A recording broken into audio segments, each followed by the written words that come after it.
Semua orang kudus Allah, doakanlah kami. Gereja Katolik menetapkan tanggal 26 Mei untuk memperingati Santo Filipus Neri secara khusus. Ia lahir di Florence, Italia pada tanggal 22 Juli 1515. Menjelang usia 80 tahun, tepatnya pada tanggal 27 Mei 1595, ia wafat karena sebab alamiah. Paus Paulus kelima melakukan beatifikasi pada tanggal 11 Mei 1615. Kemudian kanonisasi dilakukan oleh Paus Gregorius ke-15 pada tanggal 12 Maret 1622. Santo Filipus Neri merupakan santo pelindung kegembiraan. Riwayat: Filipus kecil sangat suka bercanda. Kehadirannya mampu untuk menghibur siapa saja yang sedang bersedih. Ayahnya bernama Franciscus Neri yang berprofesi sebagai seorang notaris. Namun meskipun termasuk golongan bangsawan, mereka hidup dalam kemiskinan. Ketika usianya menginjak 18 tahun, Filipus dikirim ke San Germano untuk belajar berdagang kepada salah seorang saudaranya. Tetapi ternyata ia sama sekali tidak berminat untuk berdagang. Ia malah sering ke kapel yang berada di bukit untuk berdoa. Ia memperoleh suatu nubuat bahwa ia mendapat panggilan merasul di Roma. Ia pun bergegas meninggalkan keluarganya dan beranjak ke kota Roma. Sesampainya di Roma, Filipus belajar filsafat dan teologi selama 3 tahun. Namun akhirnya ia memutuskan untuk hidup sebagai seorang pertapa.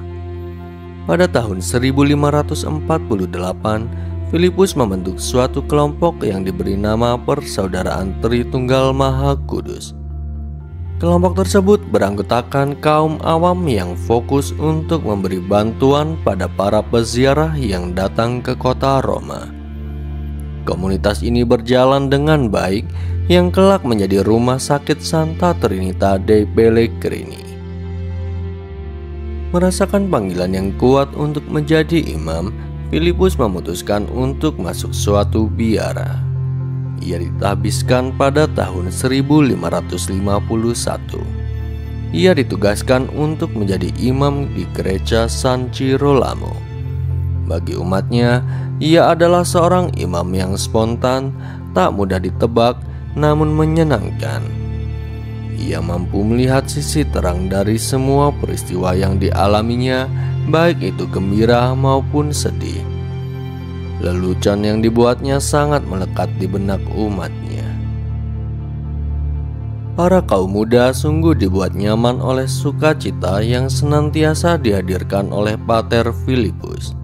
Ia mengadakan banyak kegiatan rohani untuk membimbing spiritualitas mereka dengan berdoa, misa, diskusi, pendalaman iman, paduan suara, dan sebagainya. Ia mengadakan prosesi kunjungan ke 7 gereja di Roma. Setiap perhentian di masing-masing gereja, mereka berdoa, berdevosi, menyanyi, menari, dan berpiknik.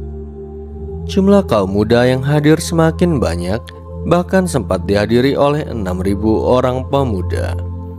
Tak sedikit dari mereka yang tertarik untuk menjadi imam, maka terbentuklah kongregasi oratorian. Nama itu diambil dari ruang kecil tempat mereka biasa berkumpul yang bernama oratori, yang berarti tempat doa. Beberapa penguasa gereja merasa iri dan terancam dengan perkembangan gerakan oratorian. Mereka sempat memerintahkan Pater Filipus untuk menghentikan segala kegiatan oratorian. Meski kecewa, ia tetap rendah hati dan taat, serta masih mampu melihat sisi humor di baliknya.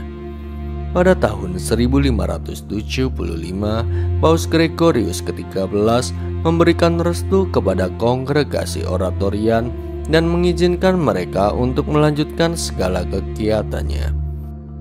Bahkan mereka dihadiahi gereja Santa Maria dari Vallicella, namun lebih dikenal dengan nama Chiesa Nuova, yang berarti gereja baru.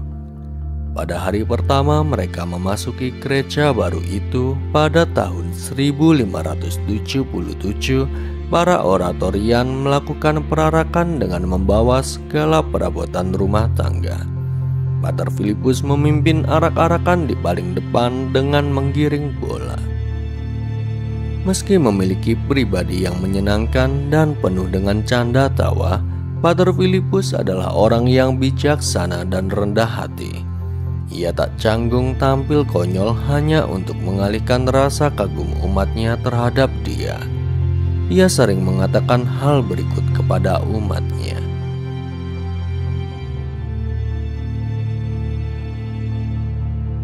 Namun di balik tingkah konyolnya, ia merupakan orang yang sangat luar biasa serius ketika berdoa. Inilah nasihatnya tentang bagaimana cara berdoa dengan baik.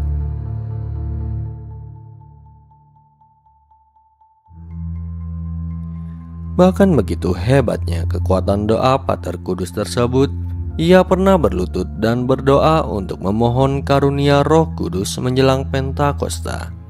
Seketika muncul suatu bola api yang melesat masuk ke mulutnya dan meluncur ke dalam hatinya. Seketika itu pula ia merasakan hatinya membesar, namun tidak merasakan sakit sama sekali.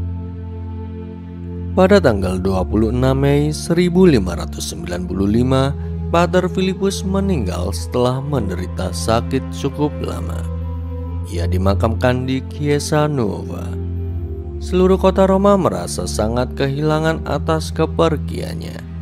Paus kala itu menyatakan Santo Filipus Neri sebagai rasul kota Roma yang kedua setelah Santo Petrus.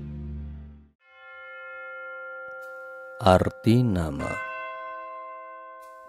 Nama Filipus berasal dari bahasa Yunani, yaitu Philippos, yang berarti penyayang kuda. Variasi nama.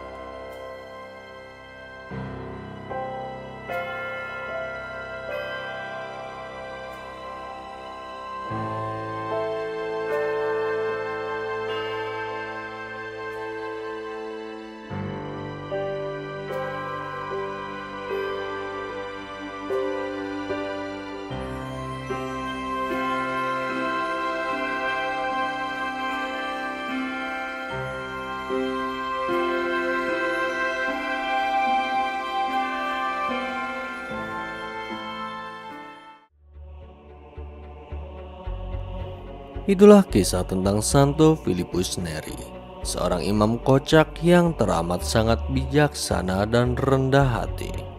Santo Filipus Neri, doakanlah kami.